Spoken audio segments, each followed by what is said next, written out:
مجاهدینو د پنجشیر ولایت په مقام باندې الحمدلله سپین کړي بدار بیرغ ورپاو ماشاءالله الحمدلله ماشاءالله الحمدلله د اسلامي امارت مجاهدین تاسو خبرې وکړئ دا د پنجشیر ولایت مقام ته مجاهدین رسولي د اسلام محمدي الله اکبر الله اکبر اسلامي امارت د اتلو غیرتمنو مشرانو ته مبارکي وایو چې د دښمنانو هغه اخري ځاله چې پنجشیر یادېږي او هغه ځاله چې ټول قوتونه مجاهدینو د پنجشیر ولایت په مقام باندې الحمدلله سپین کړي بدار بیرغ ورپاو ماشاءالله الحمدلله ماشاءالله الحمدلله د اسلامي امارت مجاهدین تاسو خبرې وکړئ دا د پنجشیر ولایت مقام ته مجاهدین رسولي د اسلام محمدي الله اکبر الله اکبر اسلامي امارت د اتلو غیرتمنو مشرانو ته مبارکي وایو چې د دښمنانو هغه اخري ځاله چې پنجشیر یادېږي او هغه ځاله چې ټول قوتونه د افغانستان دلته راځي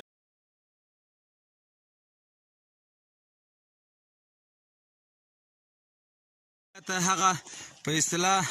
میدان دی چې اصل کې دا یو ورزشي میدان دی چې دوی په اوس په نظامی میدان بدل کړی ده او دا درې الوتکې تاسو وینئ چې په دې کې له دوی نه پاتې دي او یوه دا دی او یوه الوتکه دا دی یوه هغه تر شا ده چې درې وړه تخریب دي له کاره وتلي دي د پنجشیر ولایت دلته الحمدلله د اسلامي امارت ځواکونه را رسېدلي دلته د مصروفیت ده د پنجشیر دا د پنجشیر ولایت مقام د هغه د سپین بیرغ پکې رپېږي هغه د سپین بیرغ د پنجشیر په ولایت کې دا د پنجشیر ولایت مرکزي چوک ده دا لله الحمد مجاهدین دلته شته دي فعال حضور لري را رسېدلي دي د اسلامي امارت قطاعات په تسبیحو بوخت دي دلته تسبیح کوي انشاءالله چې په لنډ وخت کې به دلته مکمل د اسلامي امارت ځواکونه اوس هم حاکم دي خو دا تسبیح به وکړي نور به انشاءالله د الله په فضل دا مجاهدین دي زمونږ مخکې ګوره روان دي دا وګوره دغه د باګرام اتل سجاد صاحب دی چې راغلی دی اوس لله الحمد دلته روان دی چې بیخي سړی ورته حیران پاتې ځي او دا ټولې د امریکایانو پیسې دي نو تراشیر وه